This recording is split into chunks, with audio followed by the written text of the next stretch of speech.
26వ వచనాన్ని నేను చదువుతాను. దేవుడు మాట్లాడుతున్నాడు కదా. డ్యాస్ అంటే అంతే. మన స్వరూపమందు మన పోలిక చొప్పున నరులను చేయుదము, వారు సముద్ర చేపలను, ఆకాశ పక్షులను, పశువులను, సమస్త భూమి మీద పాకు ప్రతి జంతువును ఏలుదురుగాక అనియు పలికెను. దేవుడు తన స్వరూపమందు నరుని సృజించెను, దేవుని స్వరూపమందు వారిని సృజించెను, స్త్రీనిగాను పురుషునిగాను వారిని సృజించెను. దేవుడు వారిని ఆశీర్వదించెను.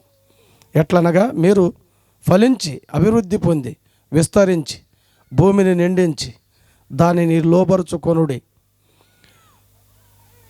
సముద్రపు చేపలను, ఆకాశ పక్షులను, భూమి మీద ప్రాకు ప్రతి జీవిని ఏలుడని దేవుడు వారితో చెప్పాను.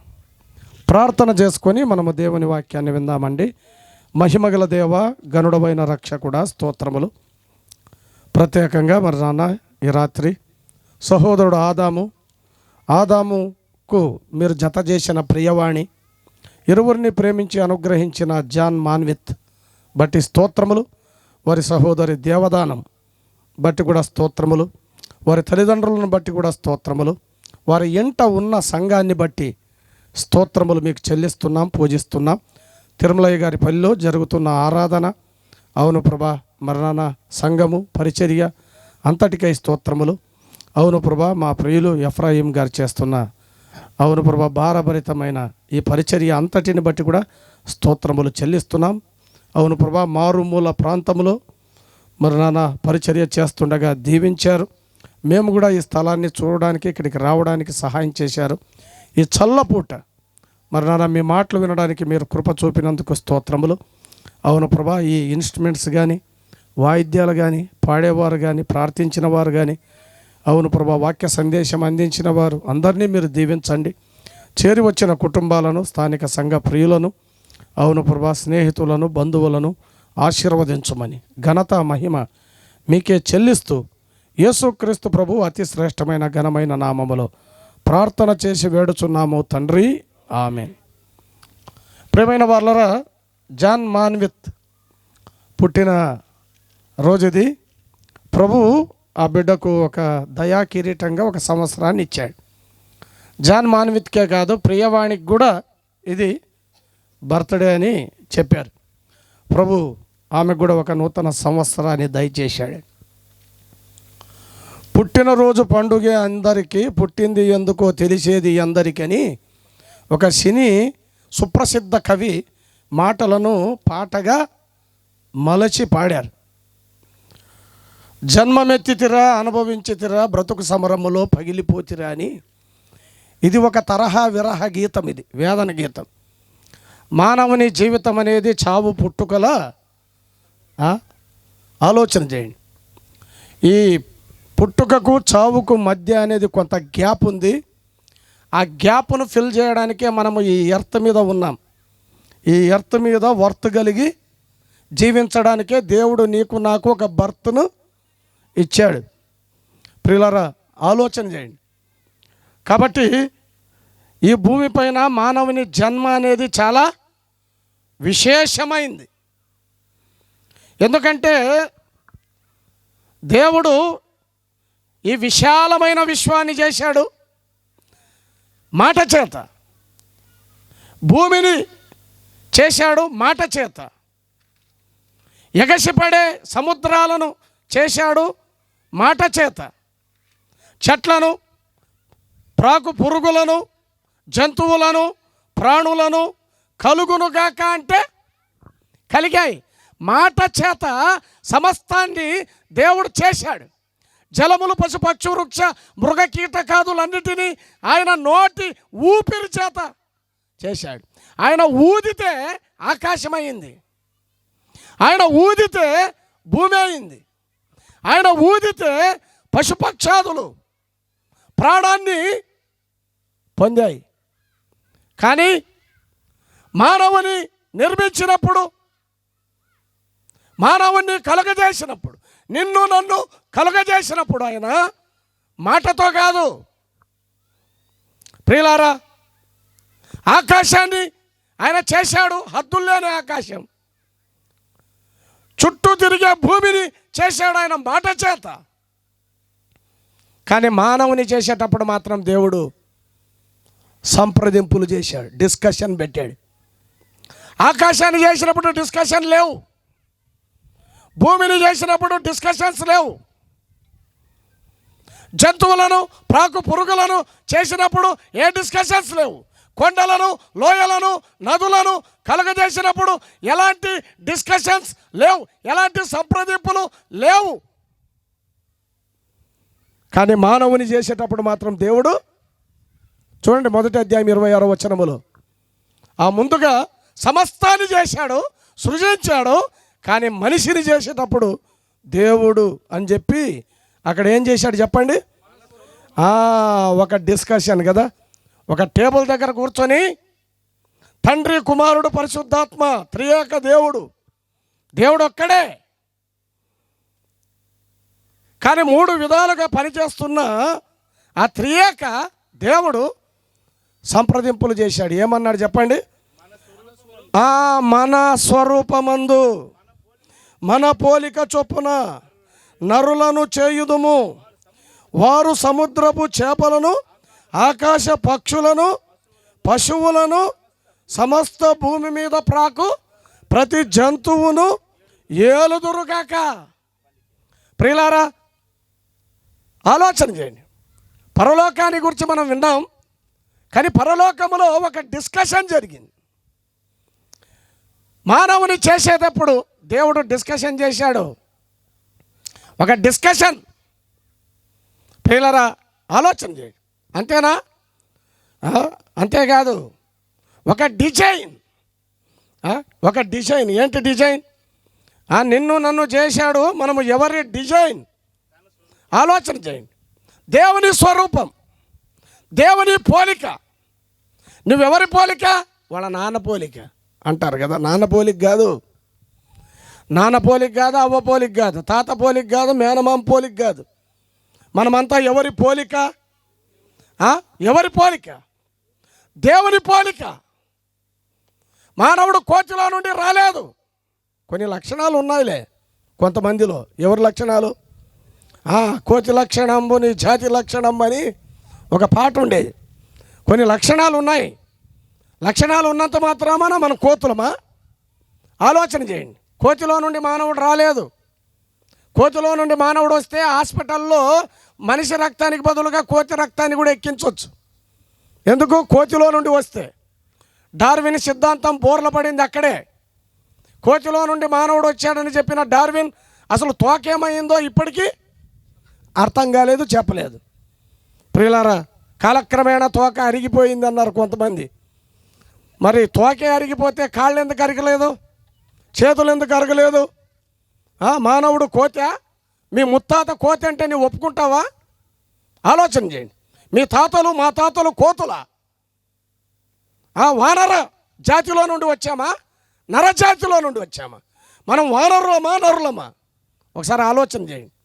ప్రియులారా, దేవుడు మానవుని చేసేటప్పుడు ఏం చేశాడు? అక్కడ డిస్కషన్ కదా. మన పోలిక చొప్పున మన స్వరూపమందు ఏమన్నాడు చూడండి, నరులను చేయుదుము. మనం ఎవరి డిజైన్? మనం ఎవరి ప్యాట్రన్? దేవుని పోలిక మనం, దేవుని స్వరూపం మనం. ప్రియులారా, నీవెవరు స్వరూపమో నీకు అర్థమైతే నీలో కోతి లక్షణాలు ఉండవు.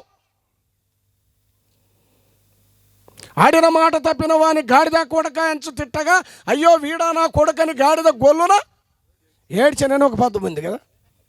ఆడిన మాట తప్పినవాని గాడిద కొడక అని ఒకటి తిట్టాడంట. దూరంగా ఉండే గాడిద వీడా నా కొడుకని ఏడిచిందంట. కొన్నిసార్లు ఈ గాడిదకు కూడా మనము ఎలాంటి లక్షణాలు కలిగి ఉన్నాం? మనం ఎవరం? ఒకసారి ఆలోచన చేయండి. మానవుని జన్మ అనేది ఎంత విశేషమైంది, ఎంత ప్రత్యేకమైంది. మనం ఎవరి పోలిక, ఎవరి రూపం, ఎవరి డిజైన్? ప్రియులారా, ఆలోచన చేయండి. దేవుడు డిస్కషన్ పెట్టాడు కదా. ముఖ్యమైన ఆపరేషన్ చేయాల్సి వస్తే సిఎంసిలో చెప్పండి, చాలామంది వైద్యులందరూ కదా, ప్రముఖులైన వైద్యులు ఏం చేస్తారు? డిస్కషన్ చేస్తారు. డిస్కషన్ పెడతారు కదా. నిన్ను నన్ను దేవుడు నిర్మించేటప్పుడు ఆయన ఏం చేశాడు? మానవుని నిర్మించేటప్పుడు ఏం చేశాడు ఆయన? డిస్కషన్. ఎలా చేస్తే బాగుంటుంది? పక్షిలాగా చేద్దామా, పాములాగా చేద్దామా, కుక్కలాగా చేద్దామా, కోతిలాగా చేద్దామా, ఏనుగులాగా చేద్దామా, పిట్టలాగా చేద్దామా, లేదా ఎగిరే జింకలాగా చేద్దామా, గాండ్రించే సింహంలా చేద్దామా? ఎలా చేస్తే బాగుంటుంది మనిషిని?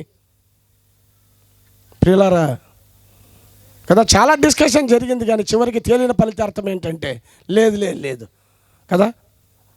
మన స్వరూపమందు మన పోలిక చొప్పున నరుని చేయుదము, నరుని చేయుదం. ప్రియులారా, ఆ డిస్కషన్ ఎంత బాగుంది! దేవుని డిస్కషన్ ఎంత బాగుంది కదా. వారు తేల్చిన డిజైన్ ఎంత బాగుంది కదా. డిజైన్ ఎంత బాగుంది. మన పోలిక చొప్పున. అద్దంలో చూసుకో, నువ్వెవరి పోలిక? మీ తాత పోలిక అసలు కాదు, ఊరికే చూసుకోవద్దు. నువ్వెవరి పోలిక? మా అమ్మ పోలిక బ్రదర్ నేను. మీ అమ్మ పోలిక కాదు, వాళ్ళ అమ్మమ్మ పోలిక కూడా నువ్వు కాదు. అసలు నువ్వెవరి పోలిక? బైబిల్ చెప్పేది ఏంటి, నువ్వు చెప్పుకునేదేంటి? బైబిల్ చెప్పేదేంటి, నువ్వు చెప్పుకునేదేంటి?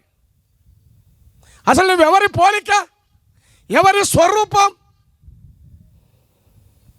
ప్రియులారా, దేవుడు ప్రేమ స్వరూపి. మరి నీవు నీలో ప్రేమ ఉందా? దాంతో ముగించాడు బ్రదర్ కదా. ప్రేమతో పరలోకము నుండి ప్రారంభించి ప్రేమతో ముగించాడు. మనం ఎవరి పోలిక? ఆయన సత్యస్వరూపి. మరి నీవు అబద్ధ స్వరూపే? ఆలోచన చేయండి ప్రియులారా.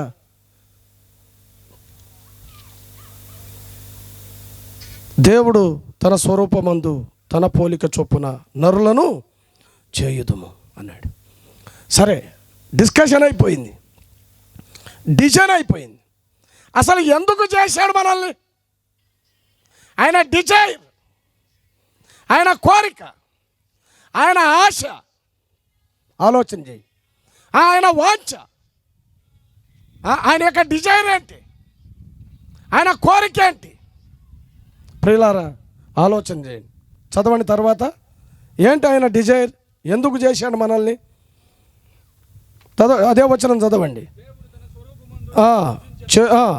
వారు సముద్రపు చేపలను, ఆకాశ పక్షులను, పశువులను, సమస్త భూమిని, భూమి మీద ప్రాకు ప్రతి జంతువును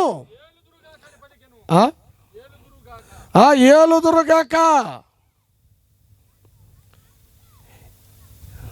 ప్రియులారా, దానికి ముందు ఒక మాట ఉంది కదా. ఏమని? ఫలించి భూమిని అభివృద్ధి, మీరు ఫలించి అభివృద్ధి పొంది విస్తరించి భూమిని నిండించి దానిని లోపరుచుకోండి. పైన చెప్పాడు కదా, దేవుడు తన స్వరూపమందు నరుని సృజించనని చెబుతూ 28వ వచనంలో ఏమన్నాడు చెప్పండి? పురుషునిగా స్త్రీగా ఆయన చేశాడు అని చెబుతూ 28వ వచనంలో ఏమన్నాడు? దేవుడు వారిని ఆశీర్వదించాను. ఆకాశాన్ని చేసినప్పుడు దాన్ని ఆశీర్వదించలేదు. ఎందుకంటే ఒకరోజు ఆకాశం ప్రియులారా అది చాప వలె చుట్టబడుతుంది. భూమిని చేసినప్పుడు దాన్ని ఆశీర్వదించలేదు. ఎందుకంటే ఈ భూమి మిక్కుటమైన వేండ్రముతో ఒకరోజు లయమైపోతుంది. ప్రియులారా, ఆకాశాన్ని చేసినప్పుడు, భూమిని చేసినప్పుడు, ప్రాణులను చేసినప్పుడు వాటిని ఆశీర్వదించలేదు. మరి ఎవరిని చేసినప్పుడు ఆశీర్వదించాడు? ఆశీర్వాదం ఎవరికి? ప్రియులారా, ప్రాణులకు కాదు, పంచభూతాలకు కాదు, ప్రకృతికి కాదు. ఆశీర్వాదం ఎవరికి? నీకు నాకు. దేవుడు వారిని ఆశీర్వదించాను. ప్రియులారా, ఆయన యొక్క ఆశ ఏంటంటే ఆయన నిన్ను ఆశీర్వదించాలి, నన్ను ఆశీర్వదించాలి, మనం దీవించబడాలి, ఆశీర్వదించబడాలి. అది దేవుని యొక్క ఉద్దేశం. ఆయన దీవెన, ఆయన ఆశీర్వాదం మన కుటుంబాల మీద, మన పిల్లల మీద, మన మీద ఉండాలి. మనము శపితులుగా జీవించాలని కాదు, దురదృష్టవంతులుగా, అభాగ్యవంతులుగా మనం బ్రతకాలని ఆయన ఉద్దేశం కాదు. ఆశీర్వదించాడు. పిల్లలనేమి పెద్దలనేమి తన యందు భయభక్తులు గల వారిని ఆయన ఆశీర్వదించును. ఈ రాత్రి పిల్లరా, ఈ వర్తమానం వింటున్నా, నీకు అర్థమైందా? దేవుడు నీ పట్ల ఒక ఆశ కలిగి ఉన్నాడు. ఆయన డిజైర్, ఆయన ఉద్దేశం. ఆలోచన చేయండి. నిన్ను ఆశీర్వదించాలి, నిన్ను దీవించాలి. ప్రియులారా, ఈరోజైనా నీకు అర్థమవుతుందా? మన కుటుంబాల పట్ల, మన పిల్లల పట్ల ఆయనకి ఎలాంటి ఆశ ఉందో చూడండి. ఆశీర్వదించను. అంతేనా? 4వదిగా ఆయన డిసిషన్ కదా. ఆయన డిసిషన్ ఏంటి? మనం ఎలా ఉండాలి? ఫలించాలి, అభివృద్ధి చెందాలి, భూమిని నిండించాలి, విస్తరించాలి, భూమిని నిండించాలి. ఈ ఆశీర్వాదంలో ఉన్న మెట్లు ఇవి. చివరికి ఒక మాట చెప్పాడు కదా, లోపరుచుకొనుడి. దేన్ని లోపరుచుకోవాలి? అక్కడ చెప్పాడు ఏలుడి. ఏమన్నాడు చెప్పండి? దేవుడు నిన్ను నన్ను చేసింది దేనికి? ఏలుడి. ఏలుదురుగాక ఉంది ఆ మాట. 26వ వచనం చదవండి. ఏమన్నాడు చెప్పండి? ఏలుదురుగాక. ఏలుదురుగాక. ఎవరో మనల్ని ఏలాలనుకుంటాం కాదు, ఏలుదురుగాక. ఈ మాట ఒక్క మనిషి విషయంలోనే చెప్పాడు ఆయన. 6వ వచనములో ఆ జలములను ఈ జలములను వేరుపరుచునుగాక అన్నాడు కదా. భూమి కనబడును గాక అన్నాడు 9వ వచనములో. ఆ చెట్లు వృక్షాలు మొలిపించునుగాక అన్నాడు 11వ వచనములో. కలుగునుగాక అన్నాడు 14వ వచనములో. 15వ వచనములో ఉండునుగాక. 20వ వచనములో పుట్టించునుగాక. 20వ వచనములో ఎగురునుగాక. తర్వాత విస్తరించును గాక అని చెబుతూ 1:26లో మాత్రం ఏమన్నాడు చెప్పండి? ఏలుదురుగాక అన్నాడు కదా. ఏలుదురుగాక. మనల్ని దేవుడు, మన పట్ల ఆయన కలిగి ఉన్న డిసిషన్ ఏంటి చెప్పండి? ఏలుదురుగాక. మనం ఏలాలి, లోపరుచుకోవాలి. ప్రియులారా కదా, ఆకాశాన్ని చూసి తల వంచడం కాదు, సూర్య నమస్కారం చేయడం, ఆకాశ నక్షత్రాలకు మొక్కడం, అది కాదు. వాటి క్రింద తల వంచుకొని బ్రతకడానికి దేవుడు నీకు ఆకాశాన్ని ఇవ్వలేదు. ప్రియులారా ఆలోచన చేయండి. లోపరుచుకోవడానికి కదా, భూమి మీద సాష్టాంగ పడడానికి భూమిని ఆయన నిర్మించలేదు. దాన్ని కూడా లోపరుచుకోవడానికి, శాంతపరుచుకోవడానికి, దున్నడానికి, దాన్ని పెట్లుగా చీల్చడానికి, మొక్కడానికి కాదు. లోపరుచుకోండి. పులుల, సింహాల కదా ఆదామును దేవుడు ఎలా చేశాడు చెప్పండి? మొదటి మానవుడు ఆదామే కదా. ఏలండి, నువ్వు ఏలిక. ప్రియులారా, దేవుడు వారి యజమానుడుగా ఉన్నాడు. ఆయన యొక్క డిస్కషన్ మనిషిని చేయడంలో, ఆయన యొక్క డిజైన్, ఆయన యొక్క డిజైన్. 4వది ఆయన యొక్క డిసిషన్. ప్రియులారా, ముక్కు ముఖం తెలియనోడు ఏదైనా తోటలో ప్రవేశించాడు. ముక్కు ముఖం తెలియనోడు.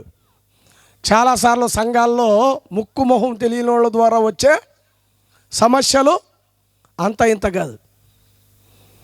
కుటుంబాల్లో కూడా అంతే. ఇది నిజమా అన్నాడు, అయిపోయింది కథ కదా. ప్రశ్న, ఎవరైనా ప్రశ్న. ఈ మధ్య మా ఐటీలో కూడా ఒక ఆయన పెళ్లి చేసుకున్నాడు. నేను ముగించేస్తాను. చాలా సంవత్సరాల తర్వాత పెళ్ళి అయింది ఆయనకి, చాలా ఏజ్. మీ ఆయన మిమ్మల్ని బాగానే చూసుకుంటున్నారా అనిందంట. అయిపోయింది కథ. మీ ఆయన మిమ్మల్ని బాగానే చూసుకుంటున్నారా అని ప్రశ్నించిందంట. అయిపోయింది. అంటే అర్థం ఏంటి? ఆ ప్రశ్న ఏం చేసింది తెలుసా? వాళ్ళ బాధ చెప్పుకుంటే తీరదు. ఒకే ప్రశ్న. ఏం ప్రశ్న? మీ ఆయన మిమ్మను వాళ్ళ ఆయన బాగా చూసుకుంటేనేమి, బాగా చూసుకోకపోతేనేమి, అసలు ఈమెకి ఎందుకు చెప్పండి? ఈమెకెందుకు? ముక్కు మొహం తెలియని వాళ్ళ ద్వారా కుటుంబాలు నష్టపోతున్నాయి, భ్రష్టుపడుతున్నాయి. మా ప్రిన్సిపాల్ గారే చెప్పారు. తర్వాత మా ప్రిన్సిపాల్ గారే చెప్పారు, నా వాట్సాప్లో 1000 మంది ఉన్నారు మా క్యాస్ట్ వాళ్ళు, రెడ్డీస్, పెళ్ళి అయిపోయి విడాకులు ఇచ్చినవారు, మరలా పెళ్లి కోసం, రెండో పెళ్లి కోసం ఎంతమంది ఉన్నారంట? 1000 మంది ఉన్నారు. ఎందుకు సార్ అంటే, కాపురాలు చేయడం లేదు. ఏం చేయడం లేదు? కాపురాలు చేయడం లేదు. ఎందుకు కాపురాలు, సంసారాలు విడిపోతున్నాయి? చిన్న చిన్న వాదాలు వివాదాలుగా మారి, ప్రియులారా, భార్యాభర్తలు కోర్టు మెట్లెక్కుతున్నారు. క్రీస్తు కేంద్రిత కుటుంబాలుగా ఉండాల్సింది కోర్టు కేంద్రిత కుటుంబాలుగా. క్రైస్త కోర్ట? నీ జీవితానికి, నీ కుటుంబానికి క్రైస్త కోర్ట? ఆలోచించి ఇది నిజమా అన్నాడు. ఏమైంది పరిస్థితి? తినవద్దని చెప్పానా? చెప్పాడు. తినాల్సినవి ఎన్ని ఉన్నాయి? చాలా అంటే నేను కూడా లెక్క అడుగుతా బ్రదర్. చాలా అంటే తినాల్సినవి ఎన్ని ఉన్నాయి? సరే, చాలా ఉన్నాయి. వేలల్లో కోట్లల్లో ఉన్నాయి తినాల్సిన ఫలాలు. ఎక్కడ? ఏదైనా తోటలో. తినకూడదు ఒకటే. తినాల్సినవి వేలల్లో, లక్షల్లో, కోట్లలో ఉండగా తినకూడదు ఒక్కటే. దేవుడు అన్యాయస్తుడా? ప్రియులారా, తినాల్సినవేమో లక్షల్లో, కోట్లో పెట్టాడు. కోట్లల్లో తినకూడదు మాత్రం ఒక్కటే. తినవద్దని చెప్పానా? చూడండి, దాని గురించే చెప్తాడు. ఎవరు? తాగొచ్చు, ఏం కాదు. తినొచ్చు, ఏం కాదు. చూడొచ్చు, ఏం కాదు. యేసుప్రభు నమ్ముకుంటే ఏమవుతుంది? తాగొచ్చు, తాగండి, తినండి, ఎగరండి. ఎంతమంది క్రైస్తవులు తాగడం లేదు? ఎంతమంది క్రైస్తవులు చూడడం లేదు? ఎంతమంది క్రైస్తవులు తినడం లేదు? మీరు భలే చెప్తారే. తినొచ్చా, తాగొచ్చా, ఎగరొచ్చా, ఊగొచ్చా, ఇష్టానుసారంగా బ్రతకొచ్చా? ప్రియులారా, తినవలసినవి తిను, తినకూడనివి ఎందుకు? త్రాగవలసినవి త్రాగు, త్రాగకూడనివి ఎందుకు? చూడవలసినవి చూడు, చూడకూడనివి ఎందుకు? వినవలసినవి విను, వినకూడనివి ఎందుకు? ఆదాము హవ్వల కొంప ముంచింది అదే. ప్రియులారా, సరికాని సమయంలో సరికాని వ్యక్తి ద్వారా సరికాని ప్రశ్నకు వారు సమాధానాలు ఇవ్వడం ద్వారా ఆ సరికాని జీవితంలోకి వాళ్ళు వెళ్ళిపోయారు. ప్రియులారా, ఏలికగా ఉండవలసిన వాడి జీవితం పేలికైపోయింది. ఆదాము నువ్వు పడగొట్టడం సాతానుకు చాలా తేలికైపోయింది. చాలా సులభంగా పడిపోయాడు. ప్రియులారా, ఈనాడు కూడా మానవుడు సులభంగా పడేది ఏంటో తెలుసా? తిండి. తిండికే పడిపోతారు చాలామంది. ఆ రోజు పడిపోయింది తిండికే. ఏశావు వ్యభిచారయింది, భ్రష్టుడయింది తిండికే. ఒక పూట కూటి కొరకు దేవుడిచ్చిన ఆశీర్వాదాన్ని అమ్ముకున్నాడు. అలాంటి భ్రష్టుడు మీలో ఎవడైనా ఉన్నాడేమో చూసుకోండి. తిండి కోసమో, పిండి కోసమో పిల్లరా అమ్ముడు పోతున్నామా కదా? తినవద్దని చెప్పిన నిషేధ ఫలం, అది నిషేధ ఫలాన్ని తిని ఆజ్ఞను అతిక్రమించి ఏలికగా ఉండవలసిన వాడు ఏమయ్యాడు? దాసుడయ్యాడు. ప్రియులారా, భయముతో గడగడలాడిపోతున్నాడు. మానవుని దైవం వీడితే మానవుని దగ్గర ఉండేది ఒకటే. ఏంటది? భయం. దైవం మానవుని విడిచిపెట్టినప్పుడు మానవుడి దగ్గర ఉండేది ఒకటే, ఏంటంటే భయం. భయం, చావంటే భయం, రోగం అంటే భయం. ప్రియులారా, భయం తప్ప మరొకటి ఉండదు. చాలా హుషారుగా చక్కగా సంచరిస్తూ ఏదైనా తోటలో ఉల్లాసంగా ఉత్సాహంగా దేవుడితో సహవాసం చేస్తూ చల్లపూట ఉండే కుటుంబం, ప్రియులారా ఆలోచన చేయండి. వారు దాసులైపోయారు, వారు లోబడిపోయారు. ఏలికగా ఉండవలసిన వారి జీవితం పేలికైపోయింది.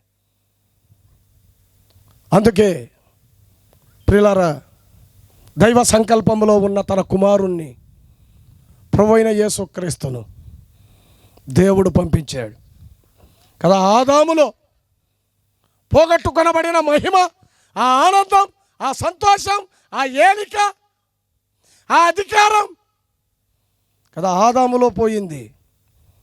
ఎవరిలో దొరికింది? అందుకే యోహాను సువార్త ప్రారంభంలోనే 1వ అధ్యాయం 1వ వచనంలో ఏముంది చెప్పండి? వాక్యం అంటే వాణి, ప్రియవాణి. ఏమొచ్చింది చెప్పండి? ఆదాముల్లో పోయినది క్రొత్త నిబంధనలో మరలా ఎక్కడికి వచ్చింది? వాక్యం దగ్గరకు వచ్చింది. వాణి అంటే వాక్యం, వాక్యం అంటే వాణి. ఆ వాక్యము ఆ శరీరధారి అయి కృపాసత్య సంపూర్ణుడుగా మన మధ్య వసించను. ఆ వసించిన యేసుక్రీస్తు ప్రభువు నందు ఎవరైతే క్రొత్తగా పుడతారో కదా. ఇదంతా ఎక్కడ చెప్పాడు ఈ పుట్టకను గురించి? జాన్ మాన్విత్ కదా. ఎక్కడ చెప్పాడు చెప్పండి ఈ పుట్టకను గురించి? యోహాను సువార్తలో చెప్పాడు. ఒకడు క్రొత్తగా జన్మించకపోతే వాడు దేవుని రాజ్యమును చూడలేడు. ఎందుకంటే మొదటి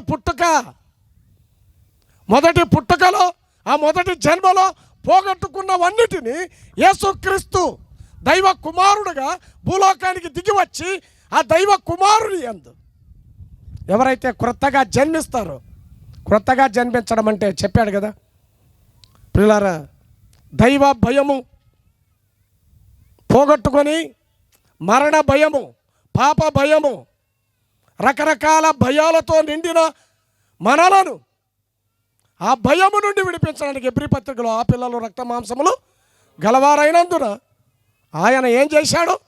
మరణము చేత, మరణ భయానికి దాసులమైన మనలను, మరణ భయము చేత ఉన్న మనలను ఆయన విడిపించడానికి తన రక్తాన్ని ధారపోశాడు. ప్రియులారా ఆలోచన చేయండి. క్రొత్త జన్మ అనేది ఊరికే రాదు. ఒక రక్తపు బొట్టు నేల పడకుండా ఒక తల్లి జన్మను ఒక బిడ్డకు జన్మను ఇవ్వలేదు. యేసుక్రీస్తు ప్రభు ఆయన దేవాలయంలోనే ఆయన మీద కత్తిపడింది. గెస్సెమనే వనములో ఆయన చెమట నేల పడుచున్న గొప్ప రక్త బిందువు అయింది. కలవరి శిలువలో ఆయన తన రక్తాన్నంతటిని ధారపోశాడు.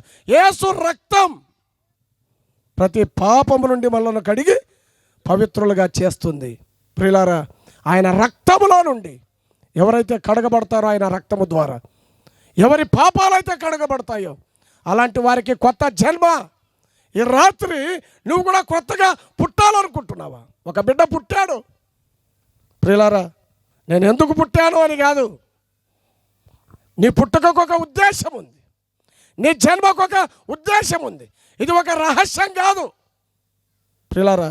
నువ్వు ఏలాలని కదా, ప్రతిదానికి లోబడాలని కాదు, దాసుడుగా ఉండాలని కాదు ప్రియులారా, నువ్వు ఏలాలని దేవుడు నియమించాడు.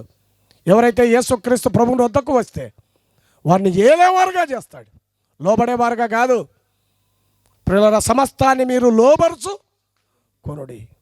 ప్రియులారా, పాపానికి లోనైన మనలను వాటి నుండి విడిపించి, పాపము నుండి విడిపించి, మరణము నుండి విడిపించి పరలోక రాజ్యానికి, పరలోక పట్టణానికి హక్కుదారులుగా చేస్తాడు. ఇలాంటి గొప్ప ఆశీర్వాదాన్ని మీరందరూ పొందాలని ప్రభువైన యేసుక్రీస్తు నామములో ప్రేమతో కోరుతున్నాం. ప్రభు ఈ మాటల్ని దీవించి ఆశీర్వదించును గాక.